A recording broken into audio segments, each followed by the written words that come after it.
بسم اللہ الرحمن الرحیم۔ عزیز سامعین، آج ہمارے درس کا موضوع یوم عاشوراء کی فضیلت۔ دعا گو ہوں خالق کائنات جل جلالہ ہم سب کو قرآن و سنت کا فہم عطا فرمائے، اس کے ابلاغ و تبلیغ اور اس پر عمل پیرا ہونے کی توفیق عطا فرمائے۔ عزیز سامعین، سب سے پہلے یہ بات اپنے ذہنوں میں رکھیے گا کہ یوم عاشوراء کہتے کسے ہیں؟ 10 محرم الحرام کے دن کو یوم عاشوراء کہتے ہیں، اور اس میں روزہ رکھنا یہ نفلی روزہ ہے جس کی عظمت حدیث مبارکہ میں بہت زیادہ بیان ہوئی ہے۔ نفل کو عربی زبان میں تطوع کہتے ہیں، اس کے معنی ہے رغبت، خوشی۔ نفلی عبادت کو تطوع اس لیے کہا جاتا ہے کہ بندہ وہ کام اپنی خوشی سے کرتا ہے، خالق کائنات جل جلالہ نے اس پر فرض نہیں کیا ہوتا۔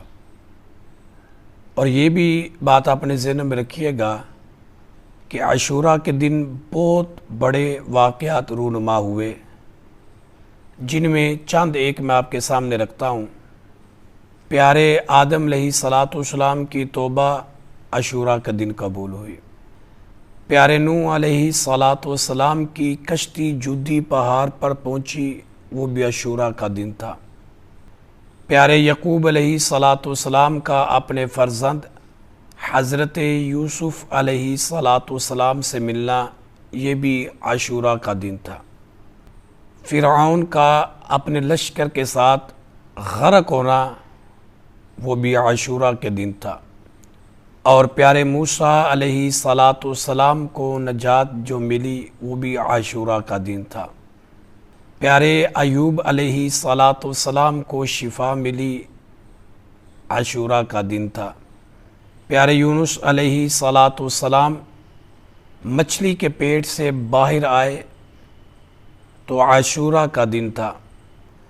اور اس کے بعد امام علی مقام، نواسہ رسول، جگر گوشہ بطول، جنتی نوجوانوں کے سردار سیدنا امام حسین رضی اللہ تعالی عنہ کی جو شہادت ہوئی، وہ بھی اسی دن ہوئی۔ اور قیامت جب آئے گی تو یہی دن ہوگا۔ اس لیے سارے محرم کو اللہ کا مہینہ بھی کہا جاتا ہے کہ یہ محرم اللہ کا مہینہ ہے، اور حدیث مبارکہ میں اس کی وضاحت بھی موجود ہے۔ جیسا کہ مسلم شریف کی حدیث مبارکہ میں یہ بات موجود ہے، میرے اور آپ کے لجپال آقا مدینے کے تاجدار صلی اللہ تعالی علیہ وسلم نے فرمایا، افضل الصیام بعد رمضان شہر اللہ المحرم۔ رمضان کے بعد سب سے افضل روزے وہ اللہ کے مہینے محرم کے ہیں۔ اب یہاں سے پورا مہینہ محرم کا مراد نہیں، کیونکہ کریم آقا علیہ السلام شعبان کے روزے بہت زیادہ رکھتے تھے۔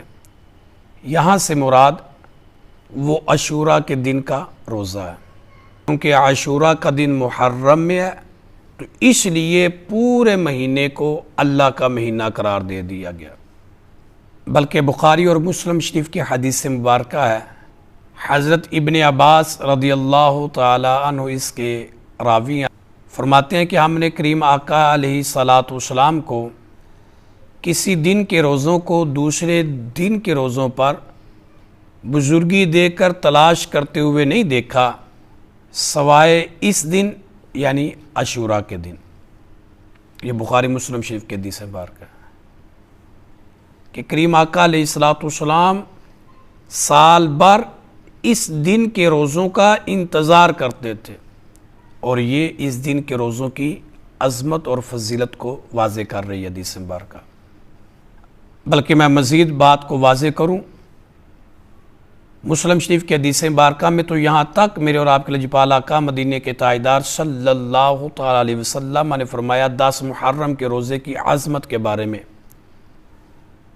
آقا کریم علیہ السلام ارشاد فرماتے ہیں، وَصِيَامُ يَوْمِ عَاشُورَاءَ احتسب علی اللہ ان یکفر السنۃ التی قبلہ۔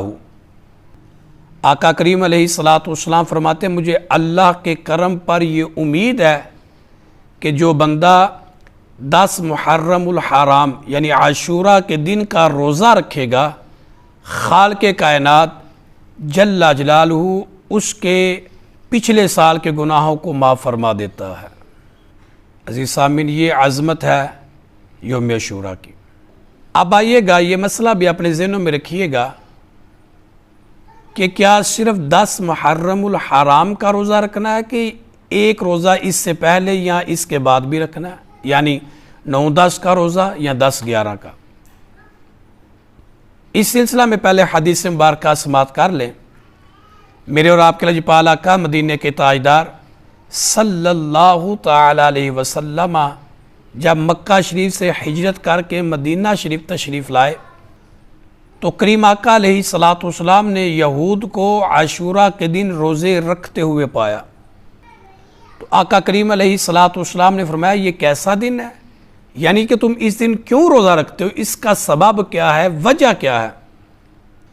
تو انہوں نے آگے سے جواب دیا کہ یہ وہ عظمت والا دن ہے کہ جس دن خالق کائنات جل جلالہ نے پیارے موسیٰ علیہ الصلوۃ والسلام کو فرعون سے نجات دی، فرعون اور اس کے لشکر کو غرق کیا۔ تو پیارے موسیٰ علیہ الصلوۃ والسلام نے شکرانے کے طور پر روزہ رکھا، تو ہم بھی اس دن کا روزہ رکھتے ہیں۔ جب میرے اور آپ کے لجپال آقا مدینے کے تاجدار صلی اللہ تعالی علیہ وسلم نے ان کی اس بات کو سنا تو آگے سے لجپال آقا صلی اللہ تعالی علیہ وسلم نے فرمایا کہ ہم موسیٰ علیہ الصلوۃ والسلام کے تم سے زیادہ حقدار ہیں، تو لہٰذا اس دن کا روزہ کریم آقا علیہ الصلوۃ والسلام نے بھی رکھا اور رکھنے کا حکم بھی ارشاد فرمایا۔ اب یہ حدیث مبارکہ بخاری مسلم شریف کی جو میں نے ابھی آپ کے سامنے رکھی، اس میں یہاں تک الفاظ ہے کہ سرکار علیہ الصلوۃ والسلام نے خود بھی رکھا اور رکھنے کا حکم بھی دیا۔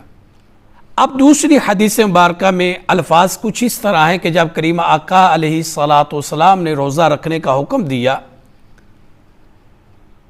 تو صحابہ کرام رضوان اللہ تعالی علیہم اجمعین عرض کرتے ہیں یا رسول اللہ صلی اللہ تعالی علیہ وسلم اس دن تو یہودی روزہ رکھتے ہیں۔ تو آقا کریم علیہ الصلوۃ والسلام نے فرمایا ہم ایک دن بڑھا لیں گے، مطلب 9 محرم اور 10 محرم کا یا 10 اور 11 محرم کا روزہ رکھے، صرف 10 محرم کا روزہ نہ رکھے، کیوں؟ یہودیوں کے ساتھ مشابہت نہ ہو۔ تو مشابہت سے بچنے کے لیے کریم آقا علیہ الصلوۃ والسلام نے ایک روزہ اور رکھنے کا حکم دیا، اور حدیث کے الفاظ اس طرح ہے، آقا کریم علیہ الصلوۃ والسلام نے ارشاد فرمایا اگر آئندہ سال ہم دنیا میں رہے تو انشاءاللہ عز و جل ساتھ میں ایک روزے کو اور ملائیں گے۔ عزیز سامعین، یہ مختصر سے وقت میں نے آپ کے سامنے یوم عاشورہ کی عظمت کو رکھا کہ حدیث مبارکہ میں اس کی فضیلت کیا آئی اور کریم آقا علیہ الصلوۃ والسلام نے اس دن کے روزے کے متعلق کیا حکم ارشاد فرمایا۔ میری دعا ہے کہ خالق کائنات جل جلالہ ہم سب کو اس دن کی عظمتوں، بہاروں اور فضائل کو لوٹنے کی اللہ توفیق عطا فرمائے۔ اللہ رب العزت ہم سب کو ان دنوں میں روزہ رکھنے کی توفیق عطا فرمائے۔ خالق کائنات جل جلالہ احکام شرعیہ پر چل کر زندگی گزارنے کی توفیق عطا فرمائے، خاتمہ بالخیر عطا فرمائے۔ وآخر دعوایا ان الحمد للہ رب العالمین۔